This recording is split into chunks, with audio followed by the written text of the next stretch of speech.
Hi students, welcome my YouTube channel study with Vainath sir.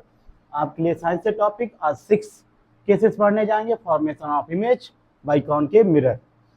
अब तक हम लोग पढ़ चुके हैं 5 cases. When object in as infinite, when object is in between centre of curvature and infinite, when object is at centre of curvature, when object in between centre of curvature and focus, when object is at principal focus. आज हम cases पढ़ेंगे when the object in between principal focus and pole of the concave mirror. इस cases में पढ़ेंगे हम लोग कैसे image formation होगा, कैसे डायग्राम फॉर्म होगा हमारा। और एक क्वेश्चन आपको 2 नंबर में आता है बोर्ड एग्जाम में, जो कि मोस्ट इंपॉर्टेंट होता है। कैसे रे डायग्राम यहाँ पे बनाएंगे, एक कॉनकेव मिरर फॉर्म करते हैं।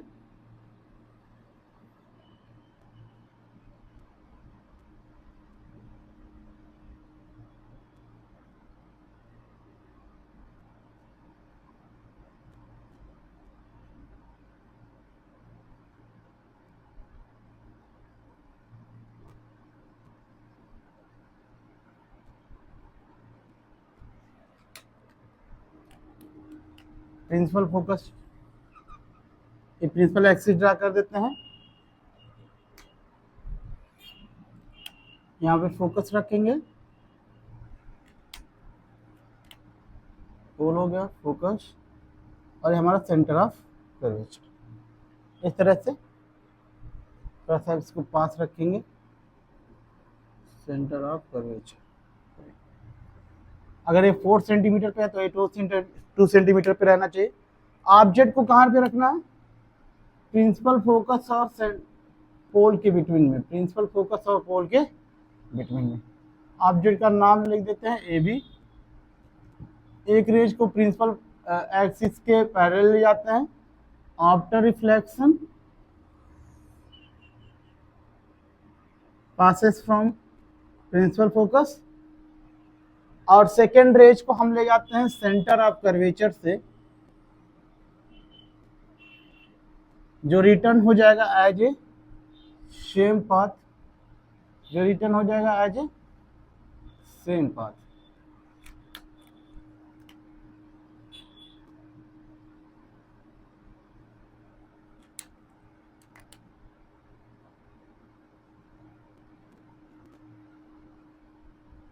ठीक है,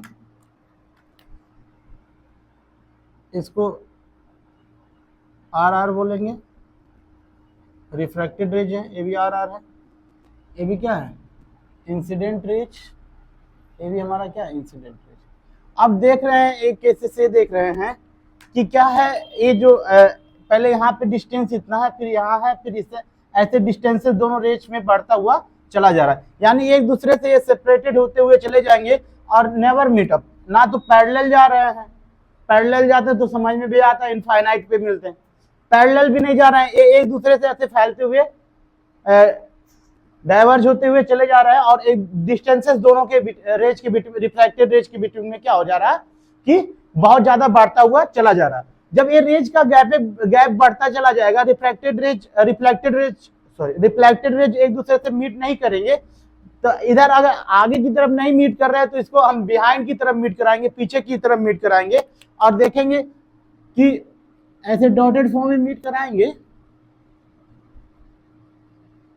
तो पीछे की तरफ एक पॉइंट है जहां पे बी डैश पे क्या करते हैं, एक दूसरे से मीट करते हैं, और हम थोड़ा सा प्रिंसिपल एक्सिस को इंक्रीज कर देते हैं, तो देखा जा रहा है कि इसका जो इमेज है वो मिरर के बिहाइंड फॉर्म हो रहा है, मिरर के बिहाइंड फॉर्म हो रहा है एरेस। अब मिरर में एक केस से देखेंगे, अब यहाँ पे रेज क्या है, अपीयर टू कन्वर्ज है, मतलब मिलती हुई प्रतीत हो रहा है। ये नहीं कि मिल गई है, कन्वर्ज नहीं हुई है, यहाँ अपीयर टू कन्वर्ज मतलब मिलती हुई दिख रही है, अपीयर हो रही है कि यहाँ पीछे की तरफ मिल जाएंगे। तो जब अपीयर टू कन्वर्ज होता है तो हमारा वर्चुअल इमेज फॉर्म होता है। क्या फॉर्म होता है, वर्चुअल इमेज फॉर्म होता है। तो हम लोग जब कैरेक्टरिस्टिक लिखेंगे द इमेज इज वर्चुअल, और वर्चुअल इमेज होगा कैसा, इरेक्ट। सीधे सीधे जानिए, एक मिरर की केसेस में, अगर जितने इमेज हमारे मिरर के फ्रंट फॉर्म होंगे, सामने फॉर्म होंगे, वो हमारे रियल इमेज होते हैं, और जितने इमेज बिहाइंड फॉर्म होते हैं मिरर के, जितने इमेज बिहाइंड फॉर्म होते हैं वो कैसे होते हैं, वर्चुअल होते हैं। एक तरीका ये है मिरर में इमेज पहचानने का, लेकिन ऐसे नहीं होता इमेज को जानने के लिए। ऐसा उसके लिए केसेस है जब रेज कन्वर्ज करेगा तो रियल इमेज होगा, जब अपीयर टू कन्वर्ज होगा तो वर्चुअल इमेज होगा। यहाँ पे अपीयर टू कन्वर्ज हो रहा है तो इसीलिए इसको क्या बोलेंगे, हमारा वर्चुअल इमेज है। अब देखिए नेचर में क्या लिखेंगे, the image is virtual and erect. Virtual image हमेशा इरेक्ट होता है। साइज में द इमेज इज मैग्नीफाइड। आप देख सकते हैं हमारा ऑब्जेक्ट इतना बड़ा है और इमेज कितना बड़ा, इससे ज्यादा बड़ा फॉर्म हुआ। ठीक है, लोकेशन क्या होगा, the image is form behind the concave mirror. जो इमेज है वो कॉनकेव मिरर के बिहाइंड फॉर्म होता है। आज आपके सभी लेक्चर इमेज फॉर्मेशन पे एंड होते हैं। आपको 6 केसेस थे, 6 केसेस में मोस्ट इंपॉर्टेंट होता है, कोई भी केस एग्जाम में पूछ लेता है। आपको 6 केसेस के क्या है वीडियो अपलोडेड हो गए हैं मेरे यूट्यूब चैनल पे। आप सभी को बारी बारी से एक बार आप देख सकते हैं, जो आपके नॉलेज और बोर्ड एग्जाम के लिए मोस्ट इंपॉर्टेंट होगा।